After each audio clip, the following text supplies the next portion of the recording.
Olá, meus irmãos, a paz do Senhor Jesus, tudo bem com vocês? Sejam todos bem-vindos ao canal Aprendendo com a Bíblia. Aqui é seu irmão Adenilson Garcia quem está falando e estamos aqui para mais um estudo da Palavra de Deus. E nesse estudo de hoje vamos aqui dar continuidade à nossa série sobre as 7 igrejas do Apocalipse. Hoje o terceiro episódio da série. Vamos estar falando aqui sobre a igreja de Pérgamo. Então fique aí ligadinho, fique até o final desse vídeo, que eu tenho certeza que você vai ser abençoado, vai ser edificado através desse estudo. Eu peço também para você que está chegando agora, que é novo aqui no canal, por favor, deixa aí o seu like, o seu comentário e também compartilha esse conteúdo para mais pessoas. E também, se ainda não é inscrito no canal, se inscreve no canal, ative o sininho de notificações e assim você vai estar ajudando não somente o canal a crescer, como também outras pessoas a aprenderem um pouquinho mais da palavra de Deus. Então, sem mais delongas, meus amados, após a nossa vinheta, iniciaremos aqui então o nosso estudo para a glória de Deus.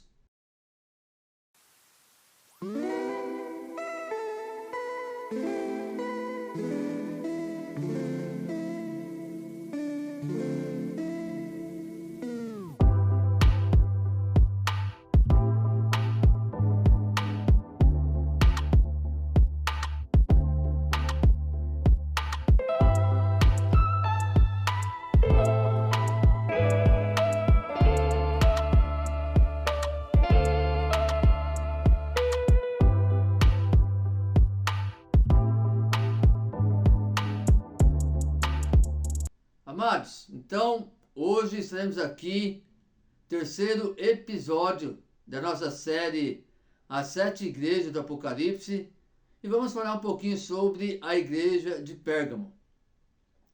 A igreja de Pérgamo era uma comunidade cristã do primeiro século que ficava localizada na Ásia Menor.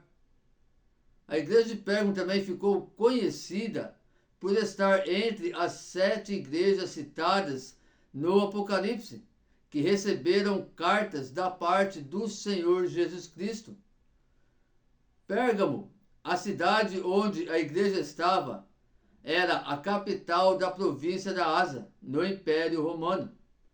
Isso significa que Pérgamo era uma cidade importante, com grandes edifícios, boa acessibilidade e com uma economia muito ativa. A cidade ainda contava com uma biblioteca bem equipada e templos dedicados a vários deuses do mundo grego-romano. Inclusive, ali havia um templo a César. Este era o cenário em que a igreja de Pérgamo estava inserida. Não há qualquer informação específica sobre como foi a fundação da igreja de Pérgamo. O que de fato se sabe é que o apóstolo Paulo foi um missionário muito ativo naquela região. A Bíblia diz que durante a terceira viagem missionária de Paulo, o evangelho foi pregado em toda a Ásia. Não existe a possibilidade de o próprio apóstolo ter iniciado a comunidade cristã em Pérgamo, ou talvez alguém que foi convertido durante a sua viagem missionária. Então, meus queridos, como vimos aqui, existe que a possibilidade da igreja de Pérgamo ter sido iniciada pelo próprio apóstolo Paulo, ou por algum convertido ali durante a viagem do apóstolo Paulo. Não se sabe certo quem fundou a igreja de Pérgamo e como foi a fundação dela. Mas como a Bíblia diz que na terceira viagem missionária de Paulo, ele pregou por toda a Ásia, então foi através dessa viagem missionária dele que então foi fundada a igreja de Pérgamo. Só que a Bíblia não nos especifica como foi o fundamento da igreja. Carta à Igreja de Pérgamo. A carta à Igreja de Pérgamo traz em seu início uma saudação e uma autodesignação de Jesus, que diz: estas coisas diz aquele que tem a espada afiada de 2 gumes. Apocalipse 2, Apocalipse 2, versículo 12. Como nas outras cartas direcionada às igrejas do Apocalipse, essa autodesignação de Cristo tem a ver com o conteúdo geral da carta, que em sua sequência mostra que Cristo fará guerra com algumas pessoas que estavam pervertendo o verdadeiro evangelho naquela comunidade. Apocalipse 2, versículo 16, relata da seguinte maneira: arrepende-te, pois, ou, se não, virei a ti em breve, e contra eles batalharei com a espada da minha boca. Depois da autodesignação de Cristo, a carta à igreja de Pérgamo traz um elogio seguido de uma repreensão e uma promessa final aos vencedores. O conteúdo de todas essas seções da carta à igreja de Pérgamo está em harmonia com o ambiente que cercava a igreja e com os seus acontecimentos internos. A igreja de Pérgamo e o trono de Satanás. A igreja de Pérgamo foi elogiada por Cristo por sua fidelidade, mesmo diante de grande oposição e perseguição. A carta diz que a igreja de Pérgamo ficava bem no local onde estava o trono de Satanás. Apocalipse, capítulo 2, versículo 13. Sei onde habitas, que é onde está o trono de Satanás, mas retens o meu nome e não negastes a minha fé, mesmo nos dias de Antipas, minha fiel testemunha, o qual foi morto entre vós, onde Satanás habita. Pérgamo tinha muitos templos pagãos. O monumento dedicado a Zeus era referência no mundo antigo. Asclépio, o deus da cura, simbolizado pela figura da serpente, também era altamente cultuado em Pérgamo. Mas Pérgamo também era um centro de adoração ao imperador. Naquela cidade, o imperador romano era louvado e recebia cultos em sua homenagem. Todos os habitantes da cidade eram convidados a proclamar César é o Senhor. Tudo isso explica porque ali era o trono de Satanás. Evidentemente, esse ambiente causava sérios problemas aos cristãos. Em Pérgamo, eles eram duramente perseguidos. Ao não aderirem aos festivais religiosos da cidade, os crentes também eram praticamente excluídos da vida social e econômica da cidade, pois a economia estava muito ligada à religião. Além disso, ao não reconhecer César como um deus, os cristãos se tornavam alvos de uma perigosa repressão que poderia lhes custar a liberdade e até a vida. A própria carta à igreja de Pérgamo cita um cristão chamado Antipas, que foi martirizado naquela cidade, que está em Apocalipse 2:13, a qual nós já lemos. Inclusive, há uma antiga tradição que diz que Antipas foi queimado até a morte dentro de um touro de metal. A repreensão à igreja de Pérgamo. Depois de ter elogiado a igreja de Pérgamo por sua fidelidade num cenário de perseguição, o Senhor Jesus repreendeu a mesma igreja por causa de seus descuidos com a doutrina e com a disciplina. Ali, a doutrina de Balaão estava encontrando simpatizantes.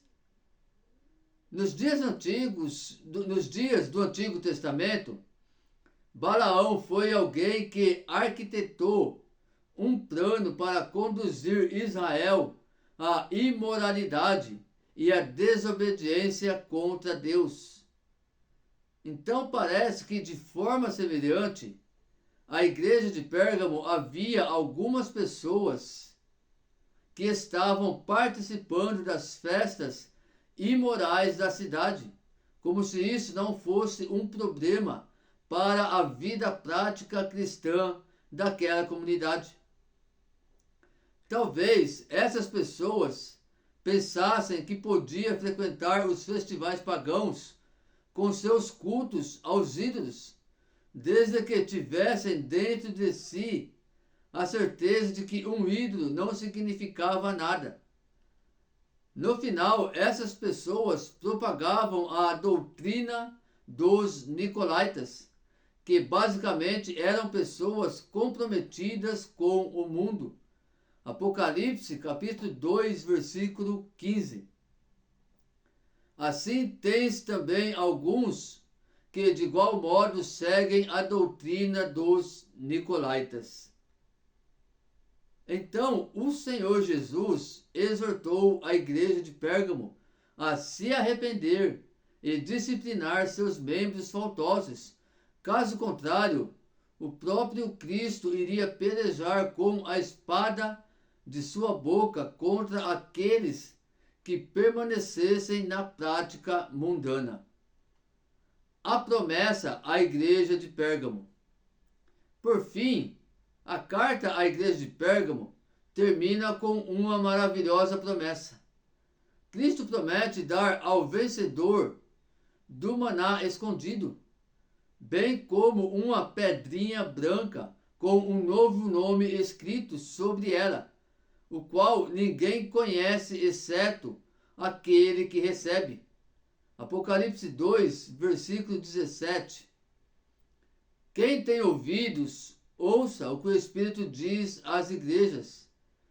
Ao que vencer, darei do maná escondido, e lhe darei uma pedra branca, e na pedra um novo nome escrito, o qual ninguém conhece, senão aquele que o recebe. A Bíblia explica que o próprio Cristo é o maná que desceu do céu. João capítulo 6, versículo 31 ao 35. Vamos ver aqui, irmãos?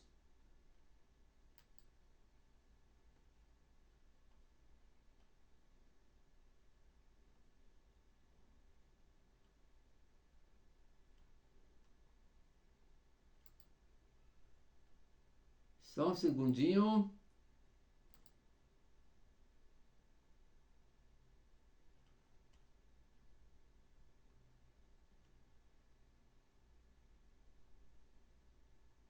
Pronto, achei aqui. João capítulo 6, versículo 31 ao 35.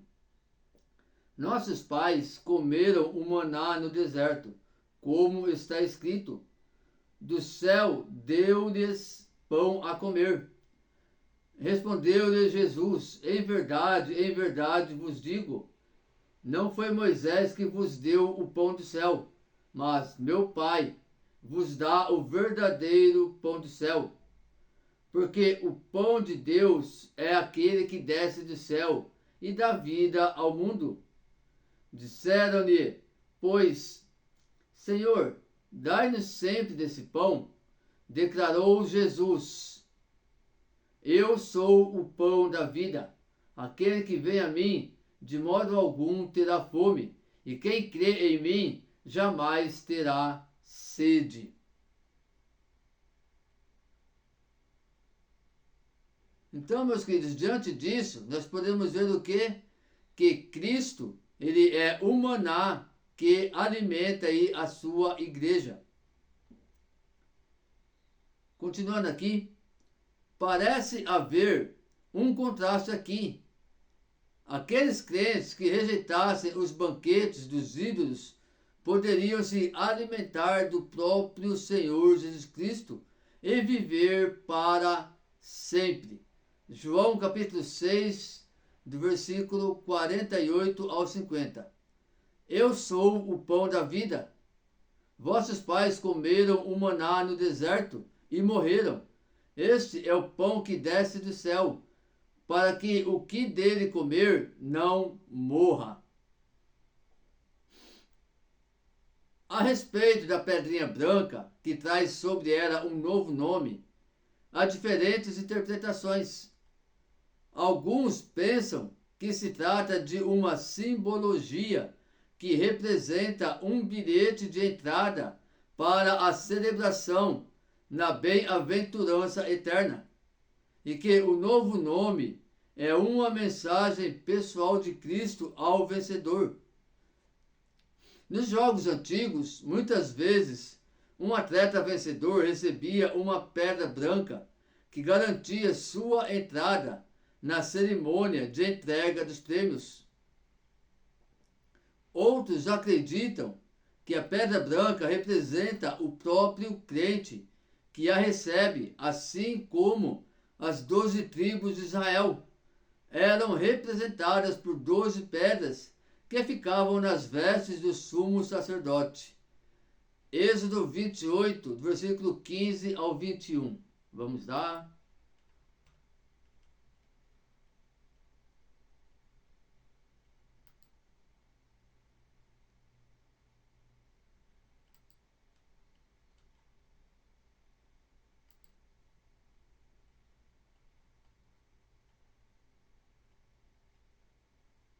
Êxodo 28, versículo 15 ao 21. Farás também o peitoral do juízo, obra de artifício, conforme a obra do éfode o farás, de ouro, de azul, de púrpura, de carmesim e de linho fino torcido o farás. Quadrado e duplo, será de 1 palmo o seu comprimento, e de 1 palmo a sua largura, e o encherás de pedras de engastes, em 4 fileiras. A primeira será de uma cornalina, um topázio e uma esmeralda. A segunda fileira será de uma granada, uma safira e um ônix. A terceira fileira será de um jacinto, uma ágata e uma ametista. E a quarta fileira será de uma crisólita, um berilo e um jaspe. Elas serão guarnecidas de ouro nos seus engastes. Serão, pois, as pedras segundo os nomes dos filhos de Israel. 12 segundo os seus nomes. Serão como a gravura de um selo, cada um com seu nome para as 12 tribos. Nesse caso, a pedra branca como símbolo de purificação, justificação e santificação. Já com relação ao novo nome escrito sobre a pedrinha branca, os estudiosos que adotam esse tipo de interpretação também divergem de opinião. Alguns pensam que o novo nome indica a pessoa que o recebe e tem a ver com o seu novo caráter transformado e com sua nova relação com Cristo. Outros, por sua vez, acreditam que o novo nome é o nome de Cristo e indica que o vencedor pertence a Ele. Seja como for, a carta à igreja de Pérgamo mostra a importância da fidelidade ao Senhor, do compromisso com a doutrina e zelo pela pureza do Evangelho, e também as maravilhosas bênçãos da salvação que os crentes desfrutarão de forma ainda mais plena na eternidade. Então, meus irmãos, esse foi o nosso estudo de hoje, terceiro episódio aí da série As Igrejas do Apocalipse. Falamos aqui, né, sobre a igreja de Pérgamo. Espero que vocês possam ter gostado do estudo, ter aprendido com o que foi falado aqui no estudo.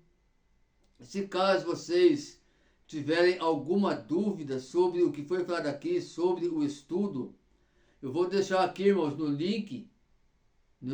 deixar aqui na descrição desse vídeo o link do grupo do WhatsApp.